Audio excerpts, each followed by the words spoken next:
Hey everyone, it's Caleb and Alex back again with another episode of the VGA Podcast. And on this podcast, we're just a couple of nerds and we're going to be chatting and discussing what we've been watching and playing recently, as well as do a couple of trivia games where Alex has to answer some questions and see how much he knows about some nerdy stuff. And so today we're going to start out talking about Ahsoka Episode 5. We'll discuss that. We'll give our reviews and our thoughts on it.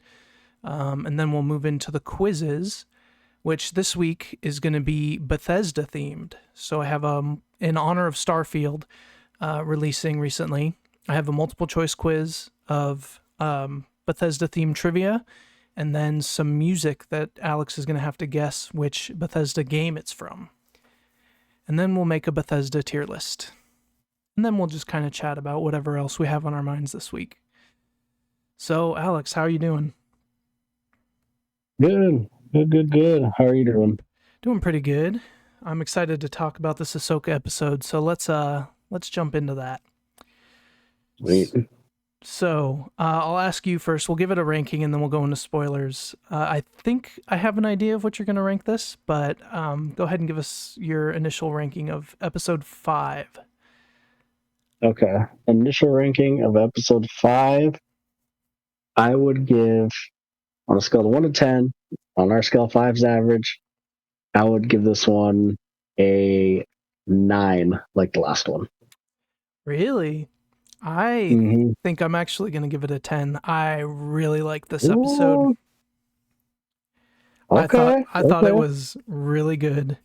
And we'll get into more why. But I think this is the first time we've had a slightly different score on the episodes. Yeah, that's true. Actually, I think all the other ones we agreed on them, right? Yeah.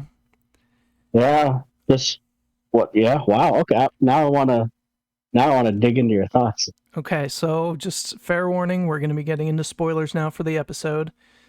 So click off if you have not watched it yet and go watch it, and then come back. Okay, so I love this episode. I gave it a 10 because of a few things. I think this is Hayden Christensen's best acting and role as Anakin. I feel like he mixed in the Clone Wars Anakin super well, brought the Vader parts, brought some of his old, Attack of the Clones, Revenge of the Sith Anakin into it, and just seeing that all come together and seeing him finally have a really good role as Anakin, because episode 2 and 3, it may not have been his fault, but they weren't the best acting wise. So it was really cool to see that. I thought the live action parts of seeing the Clone Wars in live action and seeing how actually young Ahsoka was really cool, and it really drove home the trauma that she has been dealing with and the lesson that she learned from this. And I don't know, the lightsaber fight, I thought it was all a perfect episode. It was kind of what I was expecting, but I any negatives? I tried to write down some negatives while I rewatched it, and I didn't really have. I mean, the only thing, if I'm being super nitpicky, is I could have had a whole episode on just the World Between Worlds, flashbacks and stuff, but that's just because I want more of it. So why? I'm curious why you gave it a 9, which is, I mean, that's fine. Yeah, so I'm just curious. I still like an amazing episode. Yeah, for sure. I mean, if I'm just talking about like you said, that Hayden and the flashbacks of Clone Wars, I mean, man, it's hard not to give it a 10 out of 10. Yeah. They were perfect. I love the style. It had the atmosphere. It was gritty. Just them running. Just them running. The younger Ahsoka and Anakin. And the battle and seeing it in live action. Because that's what we never saw in the prequel. Yeah. Yep. So I loved all that. And that scene, where he's walking in distance and it switches between him and Vader. That was so cool. Yeah, that shot was Just the amazing. flash of Vader, and then it goes back. Yeah, that was so cool. And then later on in the episode, they did something similar when they're, when he's fighting Ahsoka, older Ahsoka. Yep, when they go back to the world between worlds. Yeah. So I love all of that. I think Hayden did a great job too. I think he felt like the cartoon Anakin, but he felt like both, like a mixture of both. Yeah. It was he was great. I mean, I knew he'd do okay because let's be honest, I don't think it was his fault in the prequels. I think it was the writing. Yeah, I agree. But man, I got all giddy hearing him kind of talk like he does in the show to younger Ahsoka. And I don't know what it is, but seeing Ahsoka young in live action feels different than cartoon. Yeah, for sure. As in you don't realize that she's a kid. I know, you definitely drove home. Oh, she's a kid in this war that she's leading. Yeah. So all of that excellent stuff. I love it. I guess the only reason I didn't give it a 10 out of 10 is I personally, and I loved it, but I felt like the scene with the space whales dragged on a little long. It was 10-15 minutes of them getting to the whale. And I could see that. So the last 15 minutes were a little, but I mean, I still loved it because I saw Rebels. I liked the idea of the whales and her going into I liked it all. It just kind of felt a little long. Gotcha. But so I'll say this: the last episode, it's just so hard because if we're talking just the Clone Wars stuff, man, I love this episode more than anything else. Yeah. If I'm talking about pacing and everything, just that last episode, there wasn't a beat where I felt I'm like, oh, this is dragging, or this is this. Lightsaber fights, the atmosphere, everything about the last episode from start to finish was perfect. And this one, the Clone Wars stuff was perfect. And I even liked the Hera stuff and the Jason stuff. Yeah. I liked all the stuff. It was just the last 10-15 minutes that kind of slowed down. It definitely did slow down. I think I didn't have an issue with it because I felt like it did a really good job showing that Ahsoka had changed in just little things. How she was smiling more, how she was making the joke about oh yeah, I have no idea if it'll bring us where we need to go to Huyang. Yeah, it kind of felt like a little bit of an older, old version of Ahsoka. She got a little back. It kind of feels like she's more at peace, and that slowdown kind of mirrors that of yeah, she's just kind of going with the Force, talking to the Purgle and being like, hey, take us, and we'll figure it out. And I don't know, it just seemed to me to kind of fit. But it was definitely slower. Yeah, I could see why some people might not like that. So and it's not bad. I liked it. I did like it. Yeah. Just I don't know. But yeah, compared to the pacing of the last one was boom, boom, boom, all full on yeah, and even in the slow moments, I mean, there was good dialogue and yeah.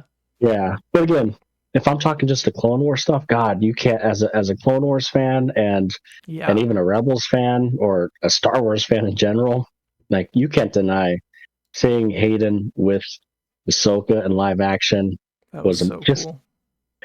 I could argue I would give it a 10 out of 10 just for that. You know what I mean? Yeah. Last thing really is I feel like if I were to clump last week's episode and this week's episode in the one, it would be a 10 out of 10 for me. Oh yeah, that's getting close to a really good movie. Yeah, because I feel like the last one and this one kind of are a one. It could be a little mini. It definitely did. So if you were to clump them together, it could easily be a 10 out of 10, clumped together. I mean, you can't get better Star Wars than that. Yeah. So yeah, that's kind of my initial thoughts. But man, those Clone Wars scenes, man, I was hoping we'd get a glimpse of Maul. But I know with the siege of Mandalore, I was kind of expecting it. We did see Rex though, which that was really cool. I love Rex. Yeah, maybe having Maul there would take too much focus off. Yeah, that could be. Anakin and that wasn't really the reason why she was there. Yeah, so makes sense. So maybe that's too fanboy to have that. Yeah. But I did like the whole. I did like the stuff with Jason and Hera. I thought Yeah. I don't know. I found that very interesting. One thing I liked about that is they didn't fall into the trope of just like dismissing him over and over, and he's like, no, there's something there, and like, Jason, go wait in the ship. Like, I was kind of expecting that, but they were like, going to do that. yeah, but as soon as Jason was like, hey mom, this is serious, she was like, oh, what is it? And took him serious. And even then, like, when Teva comes up and they're like, and Hera's like, we're going to go look out there, and then Hu Yang explains, oh, Jason has abilities. Teva's like, okay, let's go look. That explains it. Yep. that was funny. I liked that too. Yeah. But you're right, because they could have easily done that trope, right? The whole episode, Mom, I promise, I hear lightsabers. Yeah. No, you're like, you know, I don't believe yada yada yada. But Hera, I did really like that. Yeah, that was good. So how do you think like Hera could hear it? I think there was, I'd have to go back, and I think there's been like hints that she's a little force sensitive before, but I can't remember. And I think that's kind of how. I guess you could kind of argue too that you never know what the world between worlds, you know? Yeah, true. I mean, who says you have to be force sensitive to be in the world between worlds? They've never really said that. Yeah. Yeah, we don't know a lot about the world between worlds. Yeah. You know, maybe that's just where all people go when they die, you know, not just force sensitive people. Yeah. Because everybody has some connection to the force. Like, yeah, I was going to say like strong force. All of them. Yeah. Yeah. Everyone has midichlorians. We don't talk about that. I'm glad they've gone away from that. I like the more religious side, like version of it, and not the science side. Like I felt like that was too sciencey. Yeah, like quantifying the amount of force is a little weird. Yeah, I like the more spiritual kind of. Yep. But yeah, so nine out. So the first one we're kind of split a bit, kind of different. Mm-hmm. Granted, it's still 9 out of 10. Yeah. But man, I can't wait for this week. But I am bracing myself to be a little disappointed after like 2 great episodes like this. Yeah, that's possible. But we are gonna see, like, I'm pretty sure we're gonna see Thrawn. Might see Ezra. We'll definitely see the other galaxy as long as it like focuses on Ahsoka. So I would say, you don't think they could just like do a whole episode of Hera back there? That would be disappointing because I'm so excited to see the other galaxy and Thrawn. And I hope not, man. Like, you know, Hera talking to New Republic and all that crap, and I hope not. Like a full, yeah. That's why I'm hoping. Even though. So, if you want to talk about the last 3 episodes, do they even bring back Ahsoka, Thrawn, and Ezra to our galaxy this season? Or could it just be 3 episodes of her in the galaxy, in a different galaxy? That's possible. I don't know. You know what I mean? Like, yeah. You can do so much stories there. Like, is she just going to stay there with Ezra and Thrawn and that's why we don't hear about them in the sequels? Yeah. That's possible. That's interesting. I didn't think about that.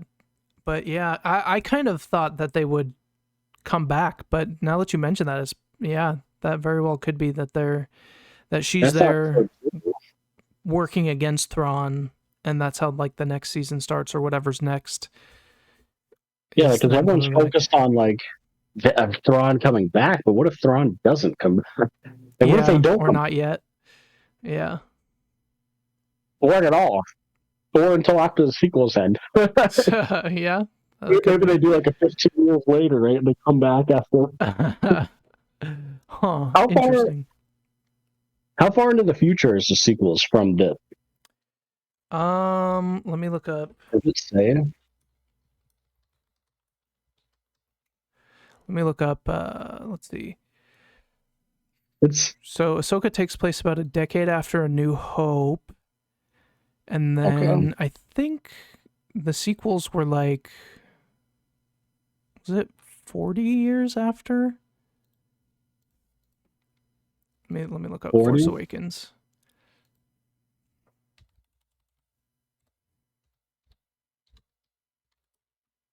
I don't know. Do they have like dates and stuff? So these things?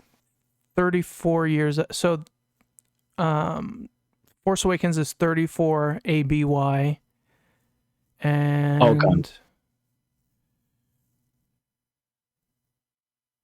10 to 15 years after Star Wars Rebels, so that would be about 10 BBY, so like 20 years before the sequels. Okay, so there's a 20-year gap. Okay. Yeah, around there. Interesting. Okay. So like Jason would be like 25 or something in the sequels. So I wonder where he's at. Like, maybe Kylo killed him. I sure hope not. Like they're setting him up and then he just dies in Kylo's raid. I don't know. But I took some notes and I want to just talk about like some things that I saw. So in the first Ahsoka and Anakin lightsaber fight, one thing that I liked was when she said, "I won't fight you," and Anakin was like, "I have heard that before," and then attacked her. To me, that's basically what Luke said in episode 6, and I think that's what he's calling back to when Luke said he wouldn't fight him, which I thought was a really cool callback that like Ahsoka wouldn't pick up on, but we as an audience know, and is also evidence that that probably really is Anakin and not just some like Force lesson ghost thing. That's true. Mm-hmm. Yeah, because why would some Force thing that didn't experience that saying that? Yeah.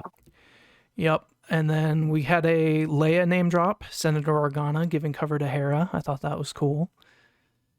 Mm-hmm. Did you notice, I saw this after, I didn't notice during the episode, that there was a picture of Kanan on the dashboard of the Ghost? I did notice that, actually. That's pretty cool. Finally. And they finally name dropped Kanan. Yes, they finally name dropped Kanan. I loved that. That was cool. Finally. I know, it took a while. 5 episodes. And then Anakin did his classic lightsaber spin that he always does. That was cool. I loved seeing the like Ryloth fight, and we talked about the Siege of Mandalore in live action, and I liked how her outfit changed to match each of those too. That was pretty cool. Even Anakin's outfit and in the early he went to like Clone Wars Attack of the Clones garb, and then went back to like episode 3 garb in the World Between Worlds. Seeing Rex, we already talked about. I loved Hu Yang's description of Anakin. So short and sweet, but like exactly right. That he's intense. What do you say? Intense, right? Yeah. Intense. That was perfect. Intense. I also liked how they did Anakin's voice, like when they go back into the World Between Worlds and he says, "You lack conviction," and you could hear the Darth Vader in it. Yeah, it was like a mixture of that was so cool. Yeah, a lot of the visuals and the sound it was all really interesting. Yeah, so well done. And then when Ahsoka steals his red lightsaber and is like putting it up to him, you can see Anakin's yellow eyes, and then Ahsoka leans in and her eyes turn yellow too, like with the symbolism that she's like she could go down that slippery slope. That was pretty that was cool. I actually did not notice that the first time I watched it. Yeah, I did. I had to go back, and it's very subtle. The second time I watched it, I noticed it. The first time, I missed it. Yeah. That was really cool. And then I think one of the last things, when she tossed the lightsaber away and said, "I choose to live," I think that's also kind of mirroring Luke. And I think that's the lesson Anakin is trying to teach her, because he learned from Luke that like it's not all about fighting. You sometimes have to throw your weapon away and like take a different tact and like literally. Yeah. And so that lesson to her, where I think it was a twofold lesson. One, she does have a legacy, but it's not like the only thing. Like, the legacy isn't just death and destruction. Like Balin said, there's a lot more to that. There's, all of the rest, other parts of Anakin and his masters, and that she's carrying. Mm-hmm. And then also that she was forced to learn to be a soldier, but she doesn't have to like teach her own Padawan that way, because it's a different time, and go back to being more of a keeper of the peace Jedi. So Yeah, that's the biggest one I got out of it is, Yeah. you're not, Jedis weren't meant to be trained as soldiers originally. Yep. That was a mistake. And And so, she was still trying to do that with Sabine, which, I mean, it makes sense. That's what kept her alive in Order 66. So, but it was a good lesson for her. And I thought that was a really cool episode to show that. And like you said, afterwards, you could see some smiles and little jokes. So back to the old now Ahsoka. Now people can stop complaining about she's so stoic and just crosses her arms. Yeah. Like people. Now we have Ahsoka the White. Yeah, I know. I saw Ahsoka the White. Yeah, dude. I mean, it was awesome. Yep. I think it was cool. It's interesting that my favorite episode hasn't had Baylan or Shin in it, who are two of my most interested to learn about characters. But that's just how good this episode was with the flashbacks and stuff. I mean, throwing Clone Wars and throwing Anakin. Yeah. I can see why. Yep. Yeah. I mean, I can't wait till this next episode. Let's hope it's not a Hera only episode. I love Hera, but this is not the time. Yeah, I love Hera too. Let's just say more of a New Republic episode. Yeah. Because God, you're not wrong. They're awful. Yeah, the New Republic's dumb. They're so dumb. I like Carson Teva being like, okay, I'll tell you, but you're not gonna believe me. Yeah, that was funny. Oh man, the ending was even cool, right? Like I thought it felt very cinematic. Yeah, with the Purgle going through the fleet, it was so cinematic. And the jump, and even the way it ends, right? The music, and it felt like honestly, it almost felt like a season finale, to be honest. Yeah, it kind of did. That's true. That would be like a cliffhanger to end on, yeah. And we don't see the new galaxy till next season. I mean, thank God they didn't do that. Yeah. But I don't know. I wonder what's going to happen. I was kind of thinking she was going to use the world between worlds to get to the other galaxy, but I think I like this better. Like basically doing what Ezra did. She used actually two different force powers than we've seen her use. She used the Force Echo, which I think she did use earlier in the season, but that's like Cal Kestis's signature force move. Mm-hmm. So she used that, and then she used Ezra's connecting with the animals force power. So yeah, that's right. Mm-hmm. I think that's a good way for them to get there. Well, let me ask you this: why haven't they thought of trying that before? That's a good question. I don't know if where did they find the Purgle before? Because I don't know if maybe they didn't know where the Purgle were, or because they like travel around and stuff. So I don't know. And it's a big galaxy. So that would be my guess, but I don't know. So this planet that they're on, do we know the name of the planet? Cetos. No? Cetos. So why was... So that's not a hidden planet, right? That's just where the witch set up her little base. Or that's where did the map lead to that spot, or did they just find that spot and know they had to put the map in that spot? I think it showed that spot as the origination of the hyperspace lane to the other galaxy. So I think they knew how to get there from the map. Yeah. Well, then that would make sense why they didn't try the whales then. Yeah. Because if the whales, I mean, if that's kind of where they hang out a lot of time, how are they going to know that? Yeah, right. They have to go there. Yeah. Yep. And that hyperspace lane was originally a Purgle like way for them to go to the other galaxy. It's like their travel. What's the migration pattern?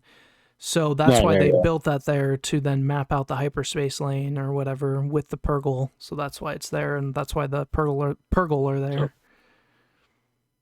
Man, so I don't even know. Do we even get...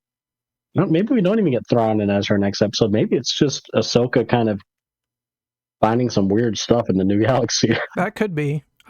I would be okay Which with would be that. interesting. They I would might too. do that, and then at the end show Thrawn or something as a stinger or a cliffhanger for the next episode. Man, I'm so curious. Like, what is no? It's just a new galaxy, right? It's our galaxy. Anything could go. Yeah, they just land on Earth. Could you imagine? Of course, it's a long time ago, so it's just like dinosaurs and cavemen. That's true. Yeah, that is true. But yeah, I guess we'll see. We'll have to wait and see. Yep, I'm excited. Okay.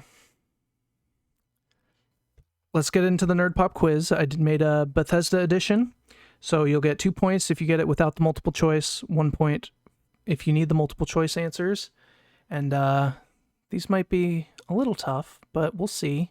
I think you've played most of these games. I tried to pick some of them that I knew you've played. So, and if not, the multiple choice you might be able to figure it out. We'll see. It's been a minute since I've played an older Bethesda game. Yeah, there's some older ones on here, but okay, we'll get into it. And there's some big ones I haven't played either. So yeah, how many Fallouts have you played? I know you didn't play 4. Did you play 3 in New Vegas? I played New Vegas. I have not played 3 or 4. Oh, dude, they're so good. Okay.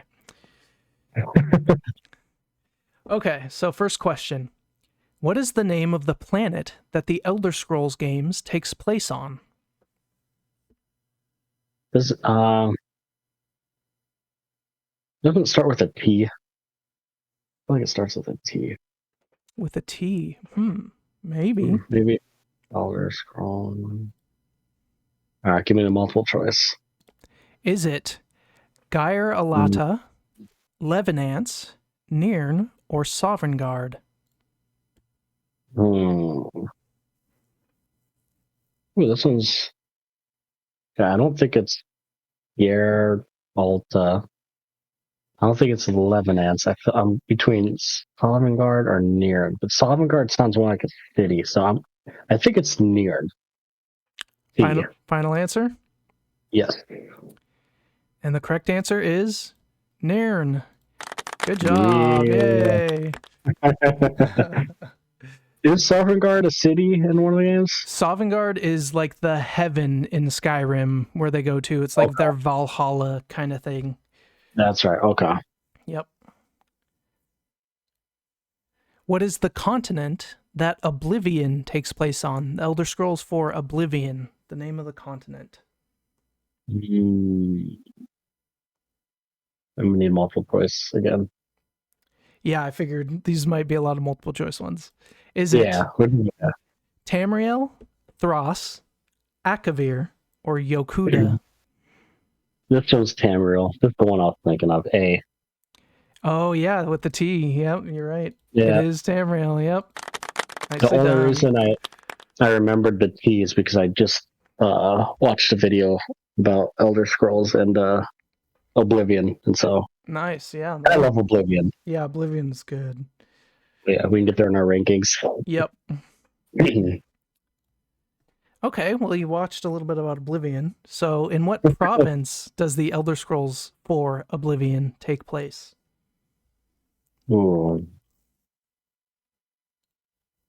I'm going to need a multiple choice. Multiple choice coming up. Is it Valenwood, High Rock, Elsewhere, or Cyrodiil? Okay. Not High Rock. It's not Valenwood. Oh, dear. No. None of those sound right. But well, one of them is. A, B, and C really don't sound right, so I'm going to go with B. With Cyrodiil? Cyrodiil, yep. Final answer. And the correct answer is Cyrodiil. Nice. 3 for 3. Yeah. Okay. Which Daedric prince is the maker of the chaotic staff, the Wabbajack? Wappajack. That's what this is with Oblivion too, right? I think it's in both Oblivion and Skyrim. And I think Skyrim, yeah. The Daedric Prince definitely is. I think the Wabbajack is also. It's a staff that casts a random spell anytime you use it. Okay, it's like the Prince of. I don't. It's not chaos, but it's like the Prince of. I'm thinking of like Prince of. What's like another word for chaos? And it's I his remember this specific name. I think he is actually titled the Prince of Chaos, but he has a specific name. Oh yeah, he's a prince. Okay. Oh, okay.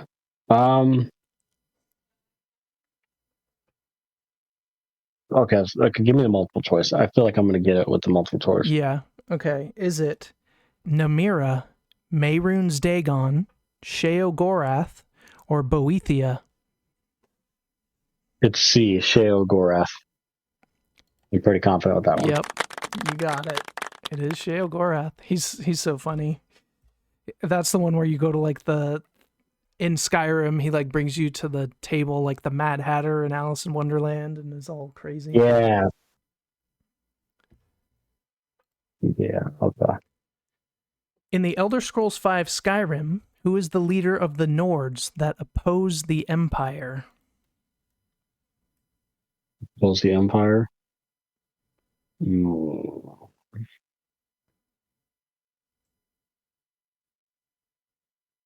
I'm gonna need multiple choice. Yeah, here are the names. Is it Balgruuf the Greater, Ulfric Stormcloak, Kodlak Whitemane, or Galmar Stonefist?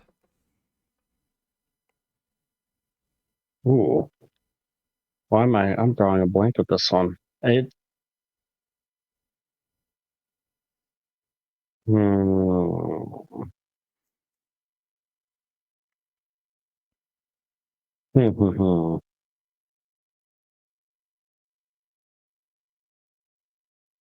I'm not sure. I'm gonna go with Ulfric Stormcloak B. I'm not sure about this one. Locking it in? Locking it in. Well, you got it. Nicely done. I originally wrote this question and then I had to reread it. I originally said, who is the leader of the Stormcloaks? Because that's what they're called. And then I put in the answers. I'm like, wait a minute. His name is Stormcloak. Yeah. That'll give it away. A little too obvious there. Oh, man. That was a lucky guess on my part. Well, nicely done. You might have to guess on this next one, too, because apparently you didn't play Fallout 3, but we'll see. You might be able to suss it out. In Fallout 3, what do the people of the city Megaton worship? You can just give me the multiple choice. Is it an undetonated nuke, a nuclear power plant, mutated humans, or their leader Colin Moriarty? Fallout 3, what do the people of the city Megaton worship? I feel like it's either A or B. An undetonated nuke. I'm going to go with... that's a good one. I'm going to go with B. Maybe they... Or no. Oh, I don't know. What do people worship in the city of Megaton worship? Okay, I'm going to go with B. Maybe they think... I don't know. I hadn't played the game, so this is me speculating. Yep. Maybe they loved it. That's a guess, but yep. Okay. Maybe they love the new world and... I don't know. That's what. Locking it in. B. The correct answer is an undetonated nuke. Oh, that's all right though. You were between the two. That's a tough one.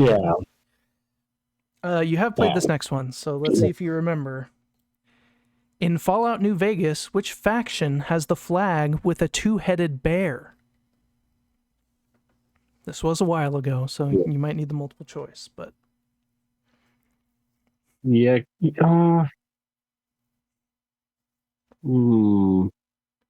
Right, give me the multiple choice.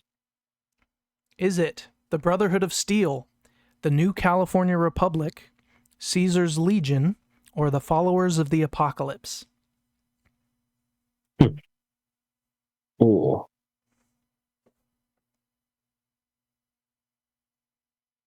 It is. Man, I'm having a.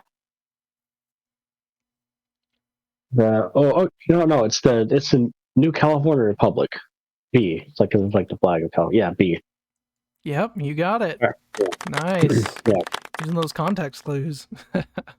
Yeah. I sort of like remembered it, but Yeah, that I remember helped.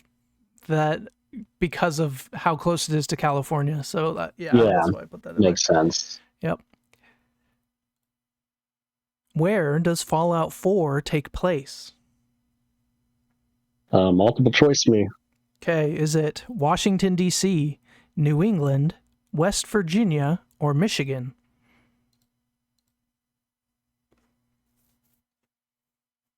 It takes place.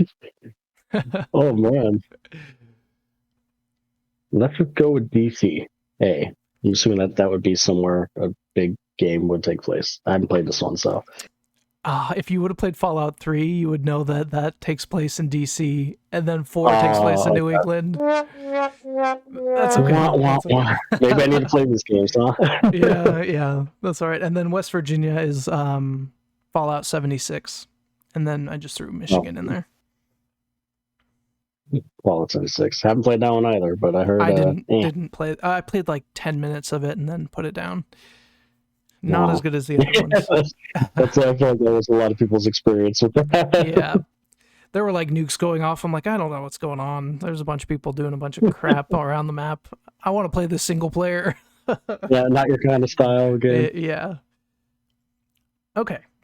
I know you've played these. I don't know how much you've played this next game, but I know you have at least tried it. So, in The Evil Within, which everyday item grants you access to the safe haven? Ooh, I have played this game. I love this game. It was.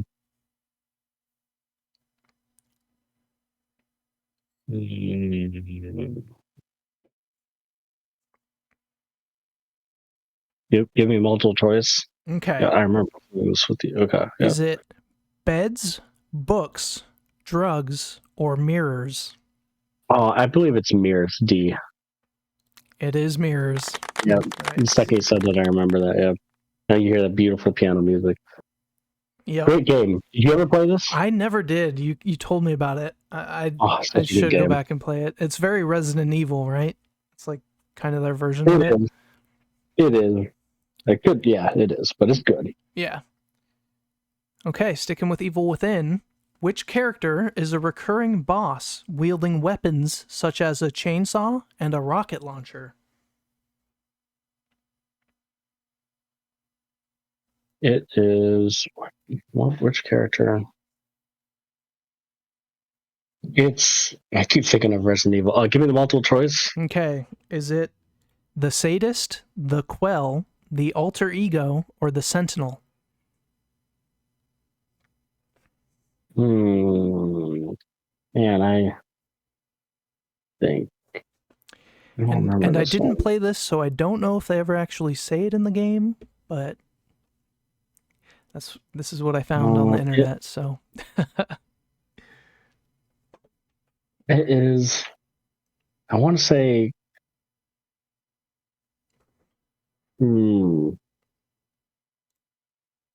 I don't. I'm going to say alter ego. See, I don't remember, but I think it's alter ego. Okay, locking it in. The correct answer is sadist. Sadist. Okay. That's all right though. You're still doing good. That's a tough one because I don't. They probably don't say the names of like characters. They probably say like main character names, but not just random crazy boss people. Yeah, so, I don't remember if they have the name pop up or anything. I don't remember. It's been so long. Yeah. In Doom, what is the name of the demon resembling a giant floating red ball with teeth?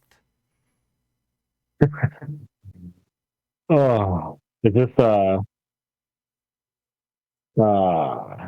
some funny name. I don't remember. It is some funny name. Give me the multiple choice, and I'm totally gonna get it. Luckily, there are a couple funny names on this multiple choice, so let's see if you can get it. Is it Pinky, Cyber Demon, Revenant, or Cacodemon? Cacodemon? It's Cacodemon. It's Cacodemon. It is Cacodemon. I do. I remember it being funny. Yep. Pinky's a good one though. In Doom, what does the BFG stand for? Big fat giant. It is not that. I'll bring up the multiple choice. Is it the big effing gun, the barium fulcrum gun, the ballistic fluorescent gun, or the big friendly giant? Yeah, it's A. It is A. Yep. Let me get the claps for you. Good job. So you're at 9 points. Nice. Okay, that's all right. What is the name of the protagonist in Wolfenstein: The New Order? Ooh. And Or in played, didn't we? Yeah, I think he's the main protagonist in most, if not all, of the Wolfenstein games. Give me the multiple choice. I don't remember. You probably know it. Is it Probst Wyatt III, Bobby Bram, William J. Blazkowicz, or Klaus Kreutz? Let's see, William. Yep, it sure is. Yeah. Nice.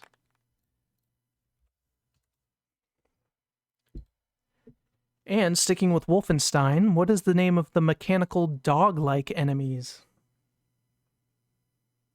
Ooh, they are. Oh man, what are they?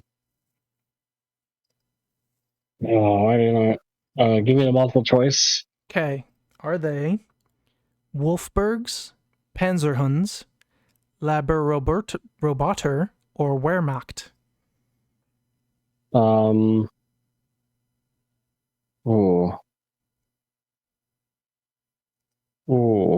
It is not Wolfberg, not Ladder Roboter. I think it's B, Panzerhund. I'm gonna go with B, final answer. It is B, Panzerhund. Nice. Yeah, you're getting these with the multiple choice pretty consistently. That's cool. It's hard. I'm not getting it with not multiple choice, but yeah, it's hard to think back because some of these were a long time ago. So yeah. Okay, this next one I don't know if you played. I played a little bit of it, but you might be able to guess it, even without the multiple choice, maybe. In Dishonored, what does the blink ability allow you to do? Let's see through walls. It is not see through walls. I was actually going to put that as a multiple choice answer, but didn't. So is it become invisible, freeze time, reverse time, or teleport? I'm going to say, I believe it or not, never played this game, so I'm going to, but freeze time sounds cool. I'd say freeze time. Locking it in? I'm going to lock it in, yeah. The correct answer is teleport. So I believe you can slow down or freeze time somehow, but it's not the blink ability in that game that lets you do that. Blink lets you teleport short distances. So you literally look somewhere and blink. Yeah, and then you just show up at that.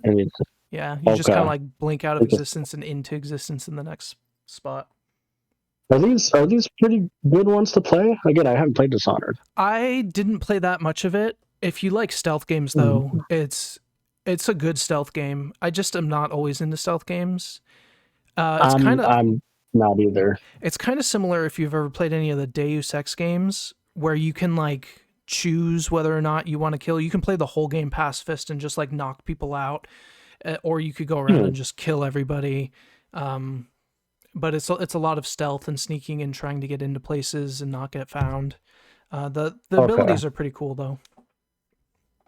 Yeah, I'm kind of like you. I'm not always in the mood for a stealth game. Yeah, but I'm a little too impatient sometimes. I just want to play as a tank. Yep. All right, so you got 11 points on that one. But like I said, that means you only missed like 4. You got 11 out of 15 with the multiple choice, so that's pretty good. Choices, yeah. Dude, I hadn't played 3 of those games too. Yeah, that was probably the hardest one I made, just because it wasn't just one game that we've played a ton. And there's like a lot of lore between like all games. Yeah, especially like Elder Scrolls. I tried to pick things that are a little more like high level, because you can get real deep into the Elder Scrolls or Fallout lore. Yeah. Okay, it's interesting, like learning a lot of the stuff in different games. I love the lore in those games. Sweet. Okay. Now let's do Guess the Music, Bethesda edition. So these are all Bethesda games. And I've written down the year and the consoles or PC or whatever it was released on. So if you need clues, I can give you each of those. Okay. So just think back to all the Bethesda games. You got some idea with some of those questions I just did for the multiple choice. So okay. All I know is give me some boom music. I want some boom. Yeah. Okay, well, let's start. Guess the Music, Bethesda edition. Get the game right, score a point. First one. Boom. Is that your final answer? Yeah, that's my answer. It has to be Doom. Yep. It is absolutely Doom. That's so funny that you asked for it. It was the first one I put on there. Oh, God. I just want to go shoot some freaking demons. Yep. The music in that is so perfect for that game style. It's like so fast-paced, so like crazy hectic. Dr. Own. I love it. All right, next one. Let's slow it down a little bit.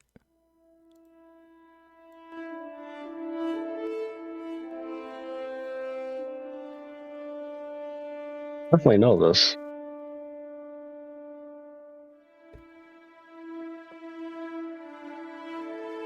Is this an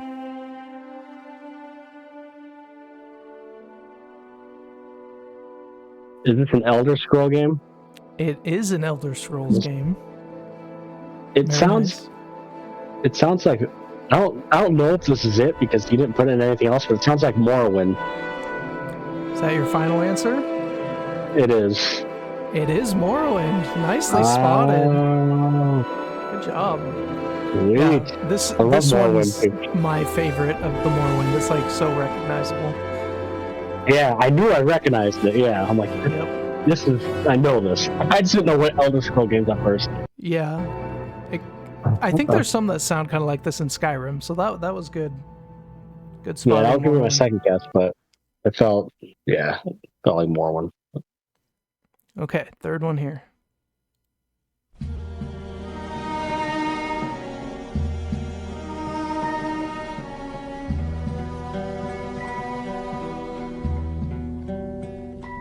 Play the guitar, play it again, my Johnny. Is it Fallout? It is. Nice. Do you know which one? Is it Fallout New Vegas? Very nice. Yes. Ooh, yeah. Nice. I wasn't sure you'd get that because like they all have kind of similar-ish songs, like the very old songs. So yeah, that's the one I played, and that's true. And if you recognized it, yeah. Okay, nice. You're at 3 out of 3. Okay.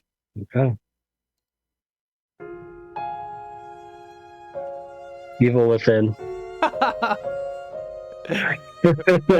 Yep. Oh, I love the song being in that game. Is this the song you were talking about in the mirror, the like safe place? That's so funny because when you said that, I was thinking, "Yep, we'll get there. Don't worry." Yep, that's the exact song I was thinking of. That's so funny. Oh, it's perfect. You're putting some good music in here. This is like perfect for the chill part of the like horror game. It is. It still kind of sounds like creepy in a way, Yeah. but like peaceful. Yeah. Oh, great game. You need to play that. Yeah, I do need to play that. I can't play that with my wife around. She hates those kind of games, so I'll have to find some other time to play it. Okay, here we go.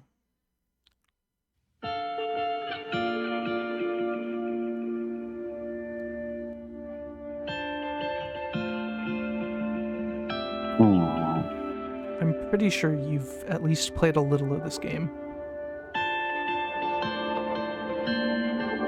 God, that sounds freaking beautiful. Yeah. It does sound a little familiar. I'm trying to think of Bethesda games. God, that does sound beautiful though. Jeez. Yeah, it's nice. Would you like the year it was released? Yeah, give me the year. I might have an idea, but give me the year. Okay, it was released in 2017. Okay, then I think it's what I'm thinking of. Is it Prey? It is Prey, Okay. and it's Alex theme. Oh God, it's beautiful. I thought you'd like this one. Yeah. I knew it sounded a little familiar. I played it. I never beat Prey. Yeah, I never beat Prey either. It was a pretty cool game though. Like It was very interesting. Yeah. the monsters taking over everyday objects or the mimic kind of thing. Yeah, it was pretty cool. God, that is a beautiful song though, man. Yeah. I'm gonna write this one down. Add it to your playlist. Yeah, seriously, dude. I like that.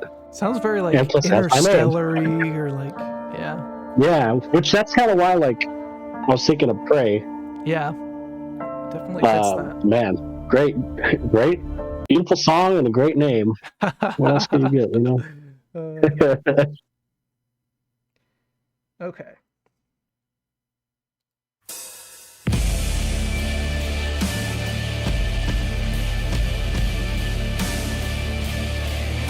I was gonna jump the gun and say Doom, but I actually think this is Wolfenstein. Ooh. It is Wolfenstein. I'll give it to you because yeah, Okay. that could have been Doom. It is Wolfenstein: The New Order menu theme. Yeah, I knew Wolfenstein had a similar kind of vibe, just not as hardcore. Yeah. Very nice. Sweet. That was a good game. I never played the second one. Yeah, I played multiple of them, but I don't know if it was the second one. Which one? Or did you play the Young Blood or whatever? I think I it's played called? Old Blood or Young. Yeah, Or whatever. Old Blood. Yeah, they are good That games one though. was,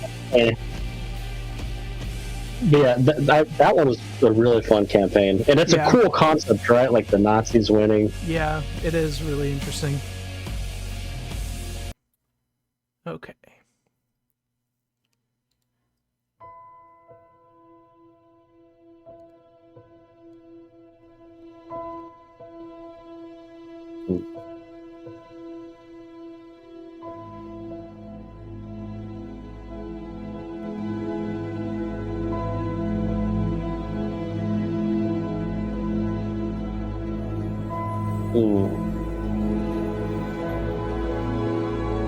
God, that was beautiful too. Yep. Damn, Bethesda makes some beautiful music. I didn't realize it.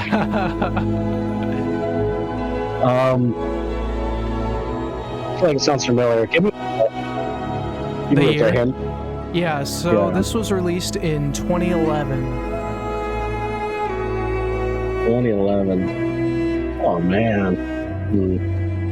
2011. Let me think.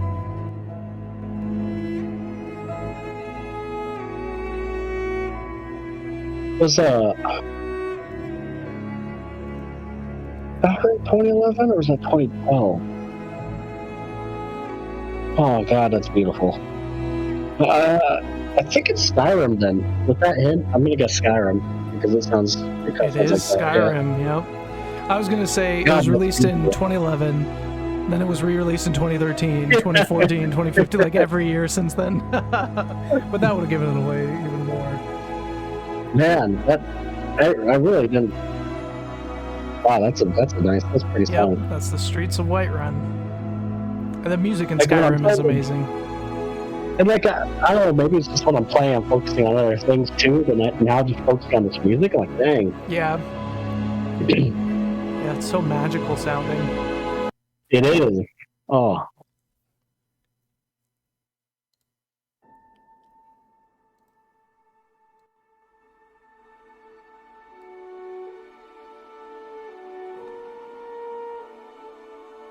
Oh, I know this one.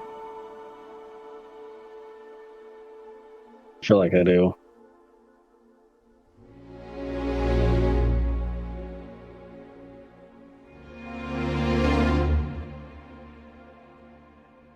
Oh.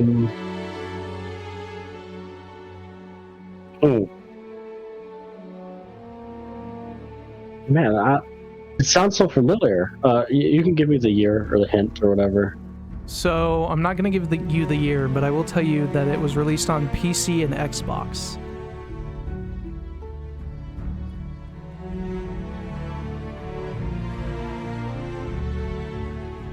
PC and Xbox. Well, is this Morrowind too? It's not Morrowind. It's not. More recent than that. Way more recent. Is this Starfield? It is. Yep. Okay. I was like, it sounds familiar because I was just started playing it. But wait a second. I'll give you half a point on that. Yeah, okay, I'll take half a point. Like way more recent. Starfield, yeah. Okay. Okay.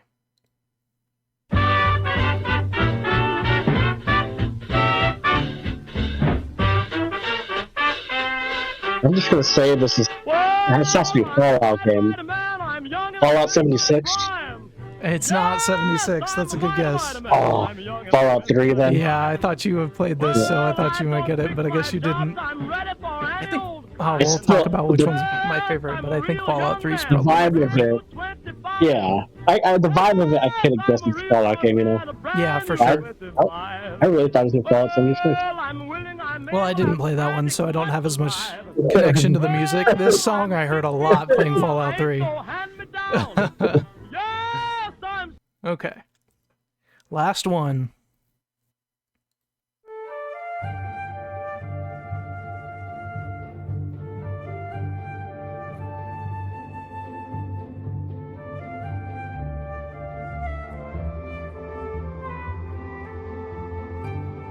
Oblivion? It is Oblivion. Yep, I recognize that one. Believe it or not, Oblivion's probably the one I've played the most out of all Elder Scrolls. It's a good one. Okay, Man. so you got 8.5 out of 10 on that one. Wow. You did really I'm good actually on that. very surprised about that. Yeah, that was good. I mean, man, believe it or not, this is probably my favorite music challenge. Yeah, Bethesda makes really good music. Yeah, that was some good music, man. Especially the Alex thing. I'm being serious though. Yeah, you're not biased at all. No, I'm just kidding. It is so good. Man, and that Skyrim song, man, this is a good little playlist. Yeah. This would be a good little gaming playlist to have, like. Yeah, Bethesda playlist, music playlist. Man. That's a good one. Right, I like how you started hardcore with Doom. Yeah. Yeah, we can start off with the. Gotta get you pumped up. For the game. God, dude, this literally makes you want to just freaking like, yeah, let's freaking work out. Let's do this. Testosterone. Yeah. Good stuff. I like it. Very nice. 8.5. Good job. Okay, now we're moving into Bethesda Games Tier List. We probably won't rank all of these, but we have experience with a lot of them, so we'll start out. But let's put any ones we haven't played into haven't played so far. So I've never played Daggerfall, have you? I have not. That is the first Elder Scrolls game, I'm pretty sure. Yeah, two Elder Scrolls games I've never played. Yeah, I'm gonna put Fallout 76 in there because we didn't play those. I feel like I have how much trash I've heard and saw about it. I didn't play Youngblood. I played Old Blood. So we haven't played New Colossus. Did you? I have not played 2. No. I've played Youngblood. You have? Okay. I don't remember much of Old Blood, but we can. Yeah, we'll just leave it in there. Did you play Evil Within 2? I did. Mm-hmm. Okay. Is this Deathloop? I don't think I played Deathloop. Yes. I have played a little bit of that. Okay. I played a little bit of the first Dishonored, but I don't even know if I could rank it. Okay. Definitely haven't played Dishonored 2. We did play a little of Prey. Arena is Elder Scrolls 1, and Daggerfall is 2. Oh, yeah. And I never played any of the Rage games. I haven't played the first one. I have dabbled into Rage 2. Okay. Okay. All right, so we have S, A, B, C, D, and then the haven't played. So I guess we'll just start out in order. This is going to be hard because This is. I feel like Morrowind is a really good game, but it has some. It's definitely an older game, and it kind of has some drawbacks. I think I would put it in A personally, but I could see it lower. Yeah, I actually really like Morrowind. I would, but it's just hard because it's different. Like I feel like Morrowind was a better like RPG. The RPG elements. I don't know. Yeah, but it also had some issues like the leveling up. There was, you could just like jump for a while and level up your athletics and then be super high level, and then but then everything like one shots you because you didn't level up anything else, or like you do no damage. Like you could totally screw up your build. There's no like How could that be? I love the jumping though, man. I used to jump so much. Put it at B, is that what you said? I would put it at B. I think I love it, but it definitely is older and has some issues. But yeah, it's still. Yeah. I have really good memories as like being younger and playing that on PC and like looking up the cheat codes and being like, oh, I could teleport to the end. See, I played on Xbox, which is why you said only on Xbox and PC. Yeah. Like Morrowind wasn't on PlayStation. Yeah. Okay. Oblivion. Oblivion, I'll be straightforward. Oblivion is my favorite Elder Scrolls game. I played the most of it. I would put that in S, personally. I could put it in S too. It's probably the one I played second most. Skyrim's absolutely hands down my favorite Elder Scrolls game. The thing that would bump Oblivion down, and the reason I actually didn't beat it, is the Oblivion Gates. I did not like the Oblivion Gates. I thought the like hell dimension was super annoying. I could put it in S though, because I literally did everything else in that game, got all the achievements on Xbox, also beat it on, or did everything else on PC, I think, but I just never got the achievement for beating the game because I couldn't bring myself to do those stupid Oblivion Gates. I will say the Oblivion Gates can be a little tedious, but I just loved the side quests more in Oblivion. Oblivion was just, I played the most of it. I loved Oblivion.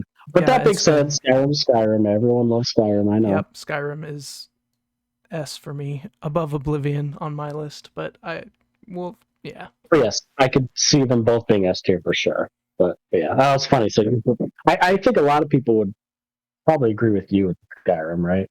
Is that the more popular opinion? Probably. I would think. I think so, but I don't. It's probably like there are definitely people who like Oblivion more. I think they're both. Maybe we'll start up Oblivion again. Or sorry, Skyrim again. It's been a while since I played Skyrim. It's so good. I beat it like 4 times. Like did everything, got all the achievements, did all the DLC. What do you play as? Like, what's your favorite race to play as? What's your favorite? I always start out with like a sneak class, like a thief with like archery. Exactly. Mm-hmm. I just go around pickpocketing and stealing everything, getting a ton of money. But then I'll do like a mage and then like a melee, like heavy armor. That's kind of how I go. Like the sneaky. Remember Lucy? Oh, I remember Lucy. I do remember Lucy. My orc. Do you still have that like save file? Or was it in the cloud? Maybe. Or was that before the cloud? I don't know. It was on 360.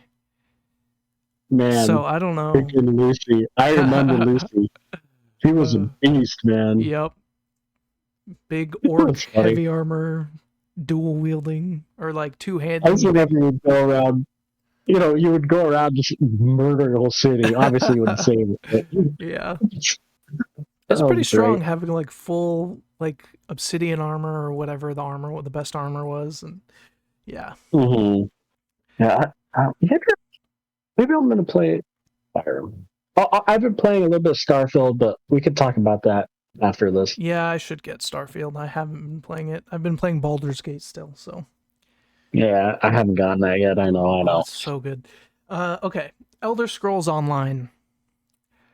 Honestly, that's probably a C, but I actually really enjoyed it when I played it. I did too. I didn't play it for that long. I thought it was a good MMO. It still Mhm. wasn't like the single player games. I just love their single player games more. Just the combat isn't that great. Yeah. But man, there's a lot of content though, Yeah, for sure. especially now. Mm-hmm. I loved when they added they added Morrowind into it. What was the tar? What's it? The little region it's in, Morrowind. Yeah, Morrowind, I think is the region. Oh no, okay, no, I'm thinking of. Or are you thinking Tamriel or no? Yeah, maybe I was thinking of something else. But yeah, I loved when they brought in Morrowind. Did you ever play it when they brought that in or no? No, I think I played before that. Okay. Yeah, it's a good game. But again, but I didn't play it for that long, and it just like I probably went back and played Skyrim more after that, just because I wanted more of the single player. Yeah. Let me ask you this: Do you play Elder Scroll games in first person or third person? First, mostly. Okay, so do I. I usually always play them first. I don't think their third person is that good. Like, I don't either. I've tried. It just doesn't feel as good. Yeah, I agree. Okay, Fallout 3, I think is my favorite Fallout game. New Vegas is close, but I think I played more of 3. It was my first Fallout game. I loved it. It's like the music is amazing. All the radio stations. I still sometimes, I would put it in S tier. I still sometimes put on the radio stations just like on YouTube and listen to them. It's so good. Oh, interesting. Okay. And then New Vegas is tough. I almost want to put it in S also, but I don't know. Where would you put Fallout New Vegas since you did play that one also? I would put it in A. I definitely think it could go A or S for me. I liked it. I like the vibe. It's just me personally. I like Elder Scrolls kind of theme more. Yeah, I think I do too a little bit, but like these games are just so good. I loved it. It still has like great stories too. Like the Fallout New Vegas and Fallout 3 stories are just so much, and the side quests are so good. All of them with their own like little stories. Yeah, it's just really good. Speaking of good stories, I actually really liked Fallout 4's story. It had like a good unexpected moment to it. I didn't like it as much as 3 or New Vegas though, just overall. Interesting. Yeah, I felt is that common? Is it common for a lot of people to be Fallout 3 or what's the majority? I think it's between 3 and New Vegas is most people's favorite. I've heard a lot of New Vegas like as their favorites from what I've seen. I have 2. I just didn't know where Fallout 4 kind of fell into that. Yeah, I feel like it stepped back a little bit in terms of I think it like side quests were a little bit less interesting, and it did a lot with like homestead stuff where you could create your homestead, but that just didn't really do anything for me. I didn't really care that much about that. And like Fallout 3 and New Vegas just kind of felt bigger and more fleshed out to me. The main story though was really good in 4. So you recommend me to play Fallout 3 then? It's older, but I would recommend Fallout 3 is okay. Yeah, since you played New Vegas, I feel like the jump. Well, I don't know, because Fallout 4 does have some nice quality of life stuff, but I still think. Let me ask you this: if I hadn't played any of them, would you have recommended me to play New Vegas first? It depends when Now I might honestly say if someone's brand new, they probably should start in 4 because it's the most like up to date single player Fallout game. Like the other ones, if you go back and look at them, they look old. Like if there was a re-release of updated, graphics and stuff, then definitely. But since you played New Vegas, I kind of feel like that they look old. So I would say maybe go back and play 3. So many games. Yep. Doom. Oh yeah. I think I would. Doom. It's a really good game. I don't know. It's hard because it's different Is it than above like Morrowind, the other. though? I like for a first person shooter. Like if you're ranking first person shooters, I'd put it at S. Yeah. I was addicted to that first one. It's so fun and it's so fast paced, and you just like don't stop killing stuff, and the music just makes you want to keep going and hearing more. And yeah, I just don't think I would put it above New Vegas. I agree with. The problem is I wouldn't put over Morrowind either, but I would still put it at A. That makes sense. Maybe we do that. I think I like this better. Morrowind I could put at A. Morrowind's okay. I agree with exactly that right now. Yeah. Yeah. Bethesda just has great game. Now Doom Eternal, I didn't play that much. I only played a very little bit of it. Did you play it a lot? I did, and I actually liked it less. I'd put that at B, and I know a lot of people liked it more. Okay. But I don't know why. I enjoyed the first Doom more. Maybe the first Doom was a little more simple. Yeah, I mean that's why I liked it. I started Doom Eternal, and then it just didn't hook me as much. So I mean, I can totally see it. Yeah, being low. Not like simple as in like hard, but simple as in like you're just running. Then with Doom Eternal, they added. I forget what they added, but they added new mechanics and stuff. Yeah, it seemed like there were more puzzles or something. Yeah, and I don't know. I prefer. I'll say this: I've played Doom Eternal a few times, and I have never replayed. Doom a few times. I've never replayed Doom Eternal. Gotcha. So that does something. Yep. Okay. Wolfenstein: The New Order. This was a very good game. I think maybe high B. That's what I was thinking too, actually. Yeah, I loved it, but again, it's not one of those ones where me personally, I have an itch to go replay or anything. Yeah, I think I would replay Fallout 4 over Wolfenstein. But it's a really fun game too, similar to Doom, where you're just kind of like shooting a bunch of stuff and blowing stuff up and getting new weapons. And yeah, the campaign, the story was pretty cool with the alternate future kind of stuff. I don't know, if I'm going to replay things, I'd play Doom over that. The Old Blood, I finished Wolfenstein New Order. I didn't finish Old Blood, so I think I would put it probably at C. Okay. Where would you put Youngblood? Because what's that? One last thing. I feel like Old Blood was more of the same of Wolfenstein New Order. Like I didn't really see too much new stuff from what I played, but I didn't get all the way through it. So yeah, I would put Youngblood at D. I did not like it. Wow. Okay. Didn't like the characters. It felt too similar, but I did not like it personally. Okay. All right, The Evil Within. Oh, I love The Evil Within. I would probably put the first one at A. A, okay. Probably. They're such different games and all. Like it's funny because A is like literally like all different. Yeah. I like it. Elder Scrolls, Doom. Yeah. Like for ranking it like 4, it's a great freaking horror game. Like it's amazing. It's probably one of my favorite horror games. But if I'm stacking it up against ranking it with Bethesda games, not horror games, I'll put it at A, and I'd probably leave it where it's at behind Doom, Morrowind, and Fallout. That's fair. Evil Within 2. The second one, I'd put at B. again, I feel like I'm in a minority at this, but in the sequels, like with that one, they went, for my taste, they went too like big, a little more open world, a little more. Oh, okay. It was a little more like side quest, open world stuff, and I like the straight, streamlined, story of the first game. Yeah, I didn't So play it, but I feel like opening up the world kind of takes some of the horror out of games sometimes. yeah, and it wasn't like an open world, but like it's just more. It wasn't like a linear, Yeah.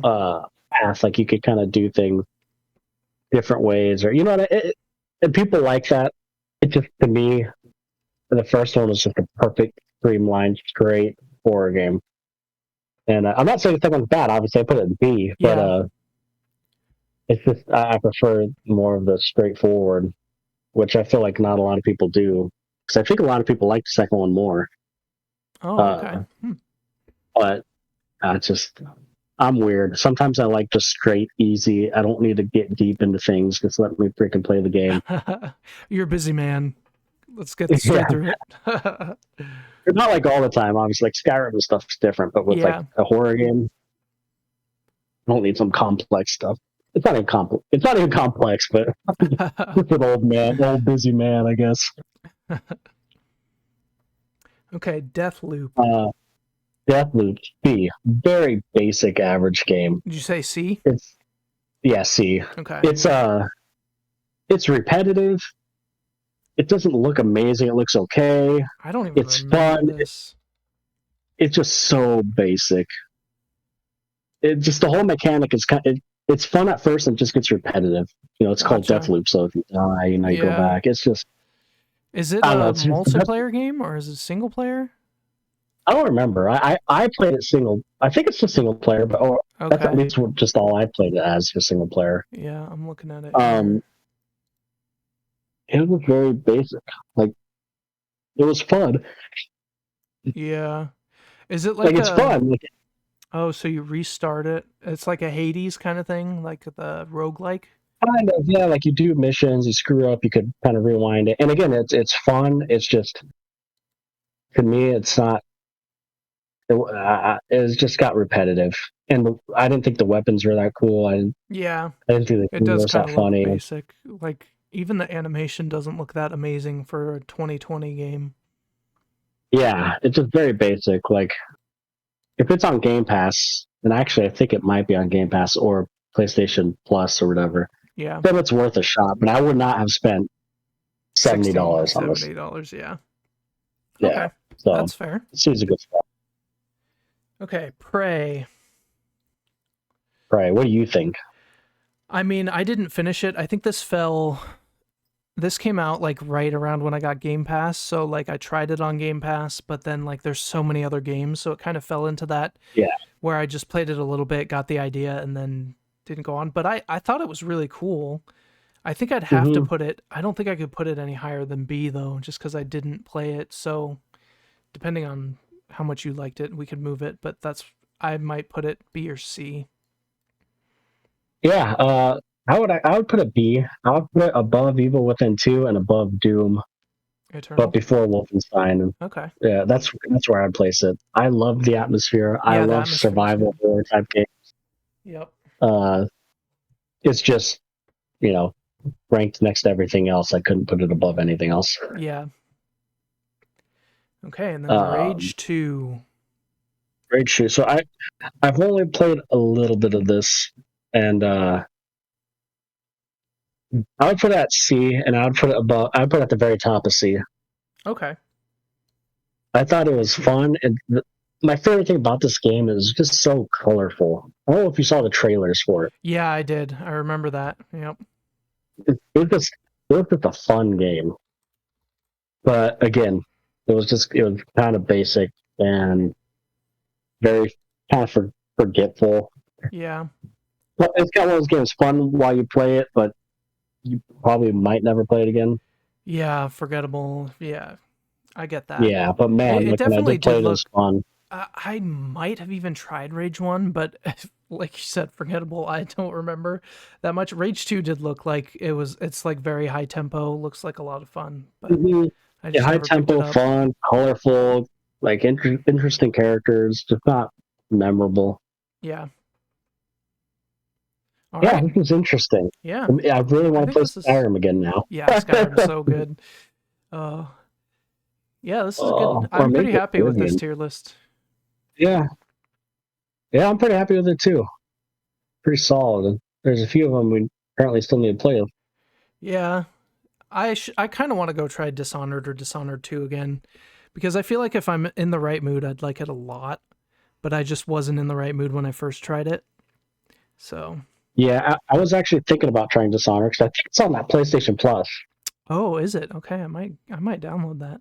Although I need to get it through Baldur's Gate. I have 2 different Baldur's Gate games going. I have one on my PC that I play by myself, and then one I play with my wife on the PlayStation. Oh, so you got a lot of stuff. Yeah. Yeah. I still need to get that. It's so good, dude. I'll get it eventually. There's so many. Let's say I'm going to play a game, and then I'm like, oh, I want to play Skyrim again, or oh, I want to try like doing these quizzes and tier lists and everything. It makes me want to play old games. Yeah, dude. Like you're saying that, I literally started Elden Ring and beat it again. My 5th time. You beat it again? Yeah, I love that game. Oh, I love that game too. Did you ever beat it? Oh. Believe it or not, no. Oh, it's so I got good. I think I got about 70 or 80 hours in. Maybe it was closer to 60, 70 hours in. And then I moved up here to Ohio, and I just never played it again. It sucks because Dude, when the DLC comes out, you should get back into it.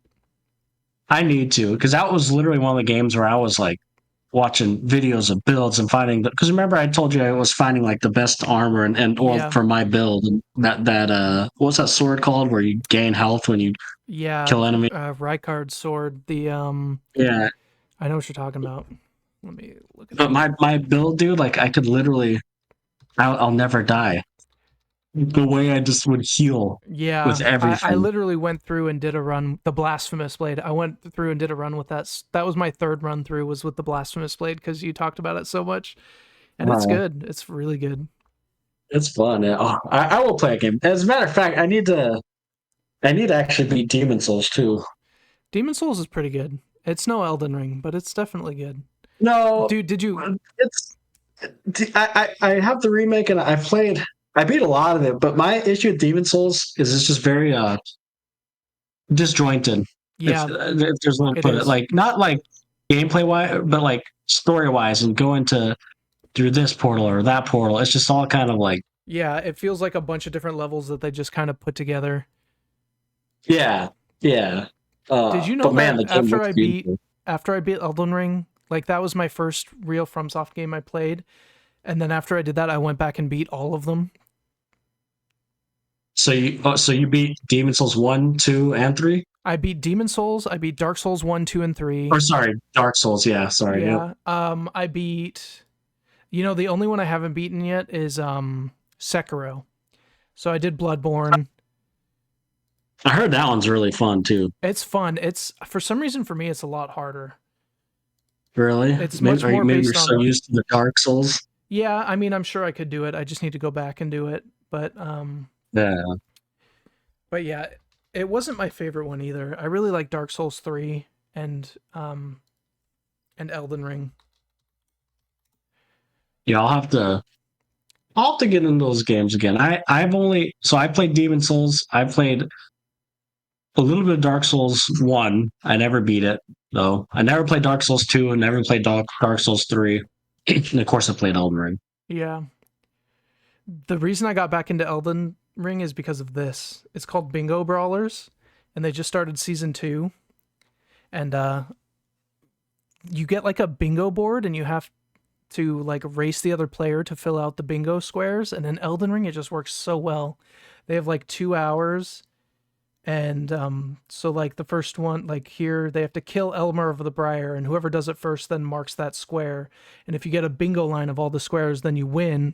But if they're all blocked, then you have to fill out the majority of the board. And it's really fun. It's really fun watching it. and that's what got me back. And I'm sure. I was gonna say, and I'm sure watching it really makes you want to play. Dude, yeah, But yeah, it's an interesting way to play. I saw the bingo first with actually Super Mario Odyssey, but then they that would be a fun one too. Yeah. Then they started doing it in Elden Ring, and it's really cool. Sweet. Yeah, I'll get into it again eventually. Like I said, I just got too many other games to. I think that's part of the reason why, like I said, I haven't bought Baldur's Gate 3 is because I know I have too many other games I need to play. Yeah.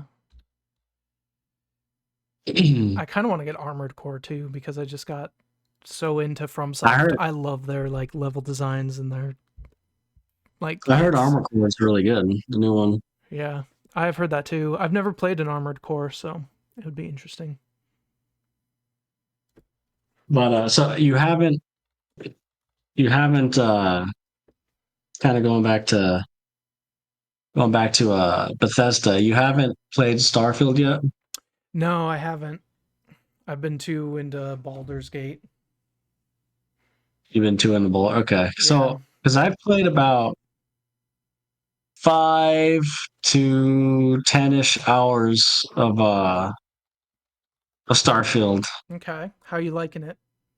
And I like it. I do, but there's a but, and I know people have said you need to keep playing. You need to keep playing. There's something about Starfield that doesn't hook me as much as like Skyrim or Oblivion or Morrowind.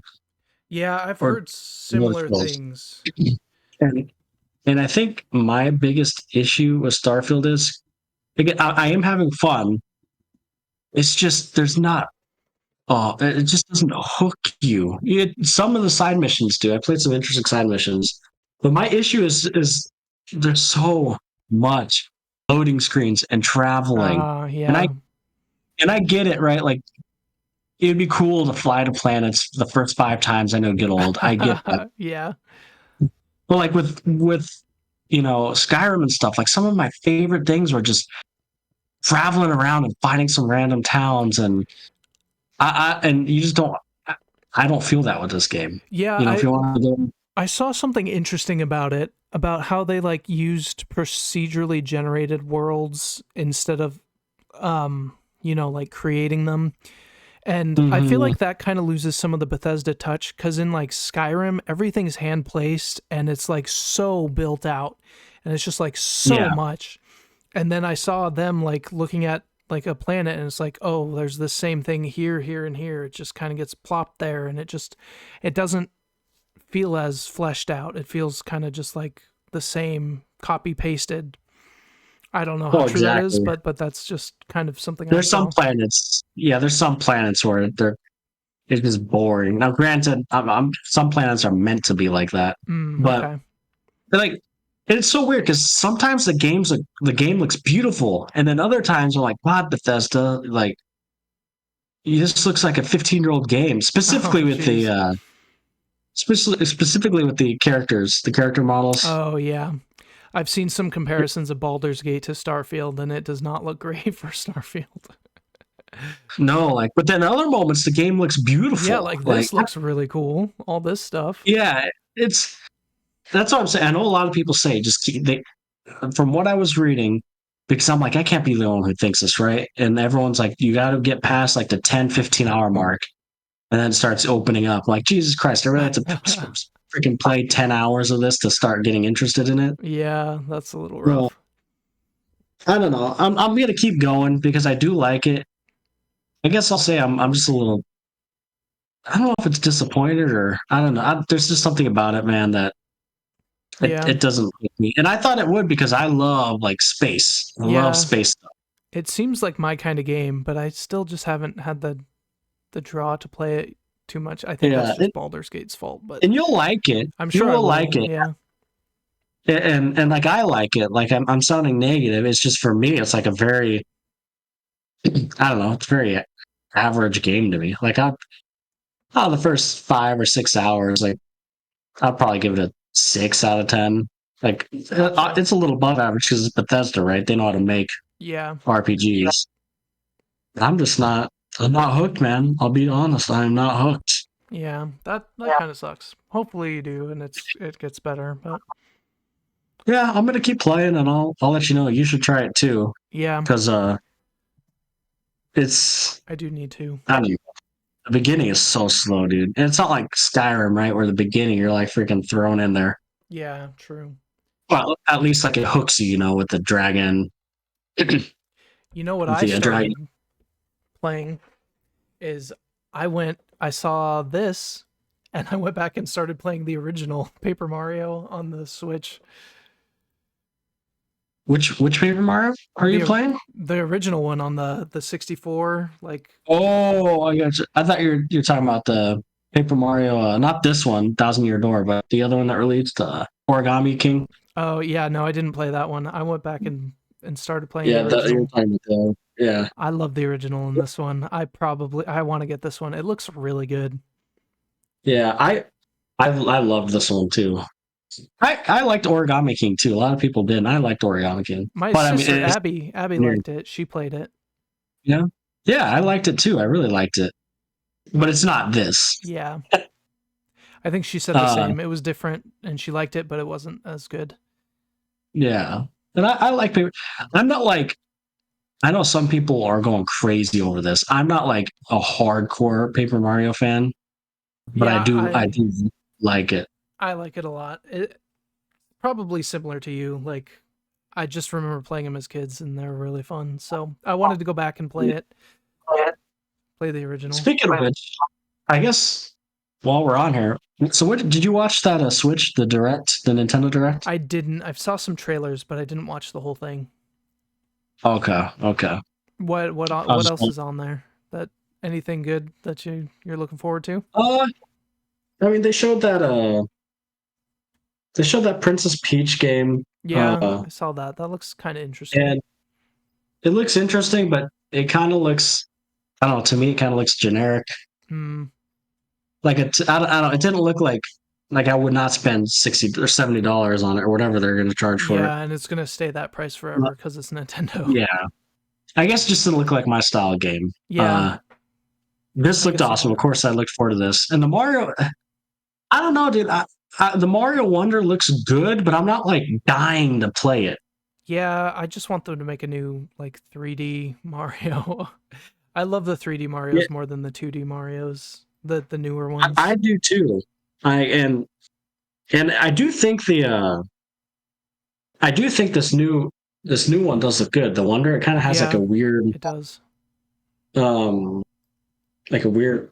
It just looks different. But I'm not a huge 2D Mario game either. The other one, the one I am excited for, is Super Mario RPG. Yeah. I never played that, so I'd be interested to play that. It's really good. Here's the Princess Peach one. Yeah, I'm excited for that. So those are like the three big hits. The Luigi's Mansions 2 HD is kind of cool. I never played 2. Luigi's Mansion. Oh, it's the worst one. Yeah, but I'm curious. I've heard that. It's definitely not the best one. But I still liked it. But again, I don't know if I'll spend money on that. But like you said, the lowest things will get are $40. Yep. Then they had Mario vs. Donkey Kong. That looked okay. The Detective Pikachu Returns. I do not get the fascination with these games. I never played that. Yeah. They had the F-Zero 99, kind of like the Mario 99. Oh yeah. That looked kind of cool. Yep. And so is this a remake of the Game Boy game? I'm not sure if it was a remake or a new one. Because I definitely played the Game Boy Advance game. Oh, yeah, it's very similar. I see. Okay. Yeah.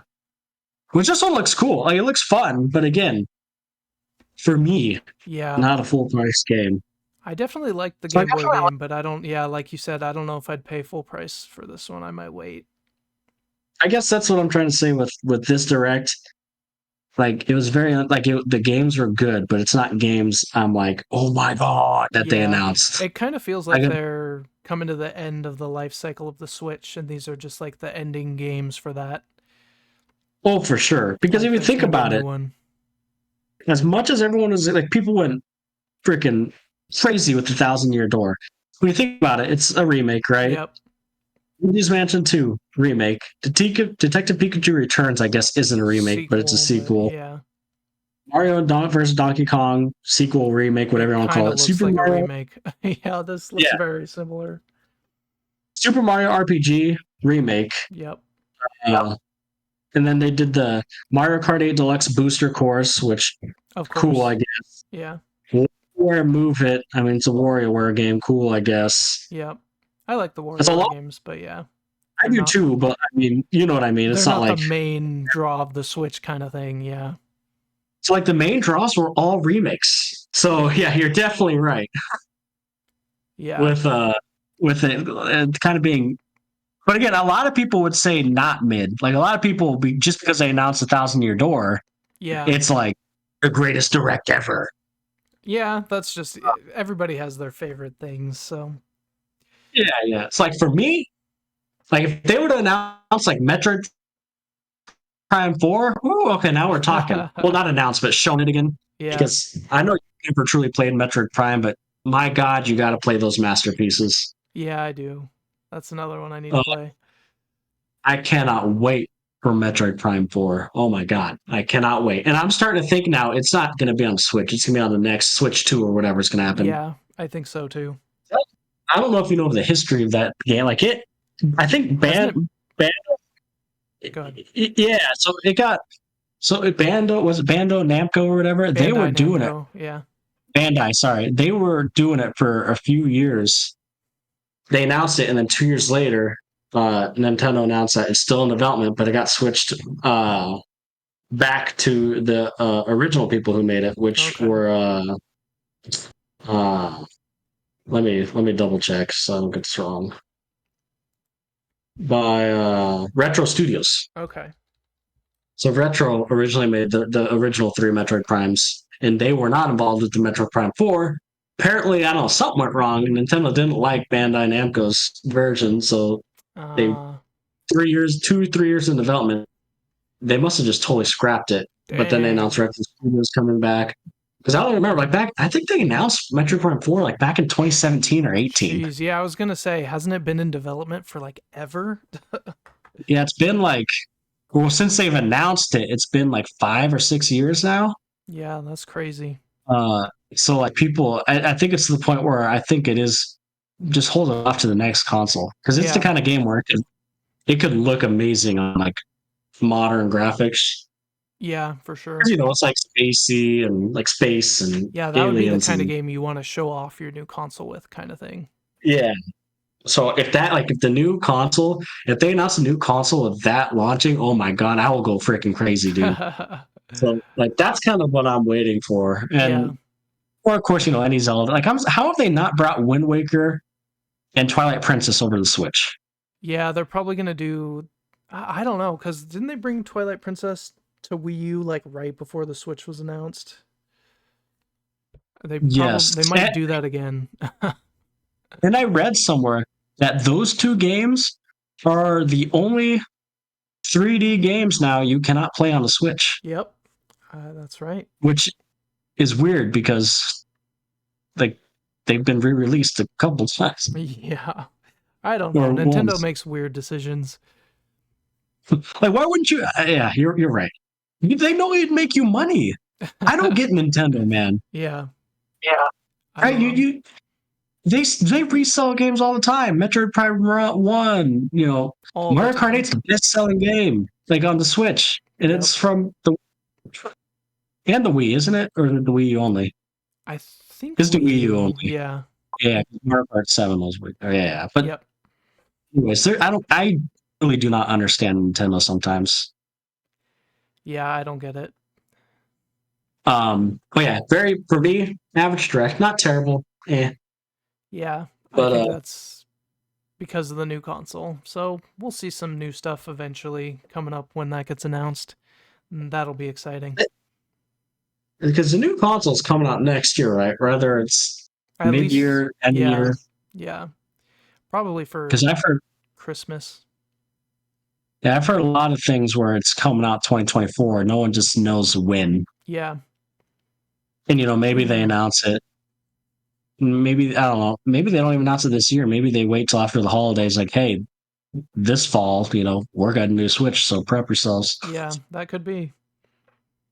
What's your hope for the next Nintendo console? Because Nintendo, the easy thing would be just do an upgraded Switch 2.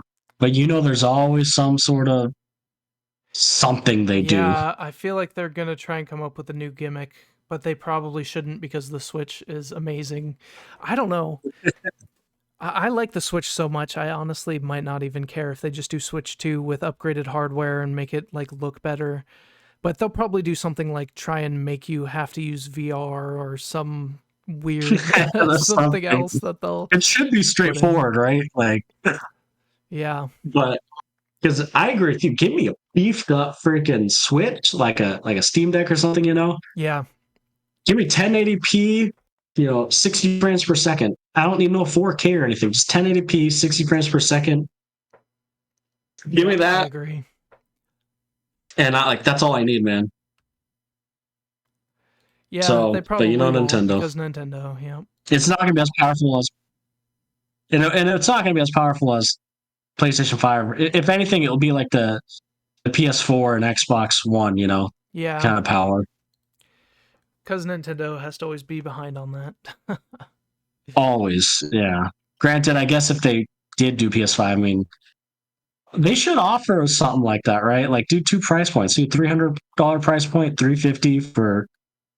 But then that divides. I know with development and stuff, that kind of divides it. I know the same thing's happening with Xbox, but that's why Baldur's Gate didn't come on Xbox right away. Yeah. Is because they couldn't get the split screen to run on the Xbox One S or Xbox Series S.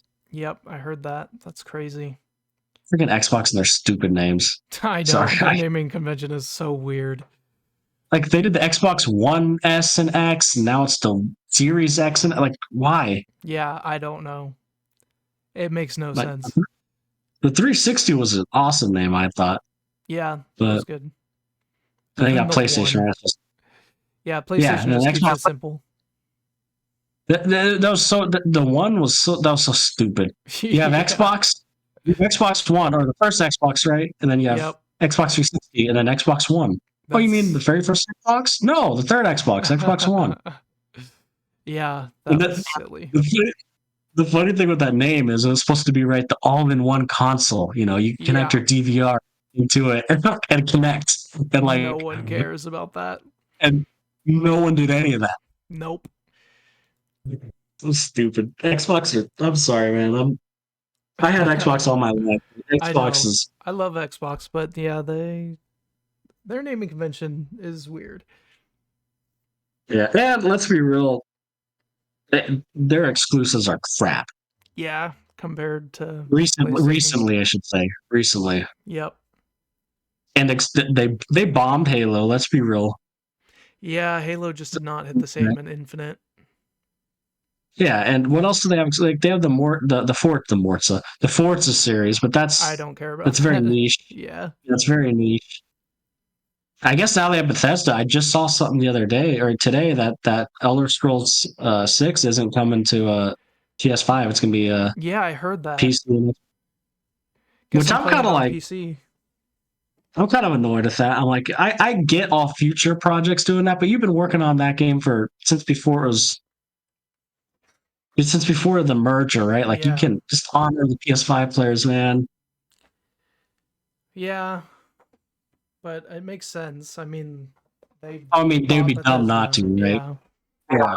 I was hoping, I know, what's his face? What's his name? Todd Howard. The head guy. Todd Howard?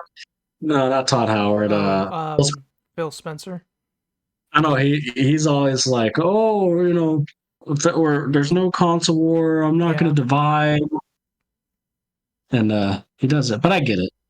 Like you said, they'd be stupid not to. I was just hoping that they would be like, hey, they were working on this for years before we even bought it, so it's still going to go to PlayStation. Yeah. But anyways, that's kind of the gaming stuff that I've been hearing and seeing. Oh, Yeah. I did play the Quarry. Have you played that? I saw you playing that. I have not played it. It's a very fun game. Hold on, let me bring that up because I haven't seen too much about that. The Quarry, right? Yeah, it's the same people who did the let me look. I forgot the name of it. Yeah, the Quarry. Yep. Ooh, I want to get this game, Lies of P. It's a FromSoft type, like a Souls-like game. Yeah, I've heard of it. Yeah. Let's see the Quarry. It looks like the Jason game, the Halloween game or something. It has it's so like the whole premise of it. Supermassive Games made, so the same people who did Until Dawn. I don't know if you ever played that. Okay, yeah, I haven't played it, but I've seen a lot of stuff about it.